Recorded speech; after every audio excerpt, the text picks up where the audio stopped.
janë atë për dy shpaja gjena. Njerëzit janë gjithë llojena. Ju përshëndes gjithëve, ndodhem në fshatin Mazhe e Madhe, në njësinë administrative Bupq, Bashkia e Krujës. Kanë thrit banorët për një shqetësim që ata kanë.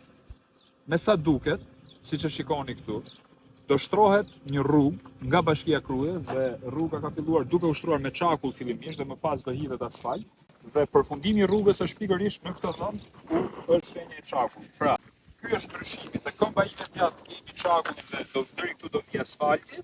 Ndërkohë te këmba majt nuk kemi çakull dhe asfalt. Nuk e kuptoj këtë lloj diskriminimi që bëhet këtyre banorëve. Shqetësimi i tyre është çfarë ndryshimi ka që ta kesh shtëpinë 30 metra apo 50 metra më tutje siç e kanë këto banorë, nga shtëpiat që e meritojnë absolutisht asfaltit, janë këto shtëpia këtu dhe shumë mirë po bëhet që të shtrohet me asfalt. Prandaj thirrja ime, po edhe thirrja e kësaj nëne, besoj është që të shtrohet rruga deri në fund, minimalisht deri te ura. E matje, siç më tha një banor, është diku te 110 metra. Ke urës në të aqutare non, për pak në ka e shpëjqë ato.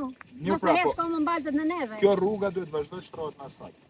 Tani edhe lagjet e tjera po shtrohen, vetëm shtëpitë e juaja nuk po shtrohen me asfalt. Kam informacion që edhe pjesa tjetër e lagjes për te asfaltit atë nuk po shtrohet. Edhe ata të njëjtën shqetësim kishin. Siç e shikojmë është marrë nga bashkia për të shtruar kjo pjesë e kësaj lagje, ndërkohë nga ana tjetër pjesa tjetër e lagjes është kjo zonë këtu, e cila nuk është parashikuar të shtrohet me asfalt. Pyetja ime për bashkinë është se cili është ndryshimi që t'jetosh djathtas në këtë lagje dhe mos kesh asfalt dhe që t'jetosh majtas në këtë lagje dhe të kesh asfalt. Të gjithë qytetarët janë të barabartë, si djathtas, si majtas.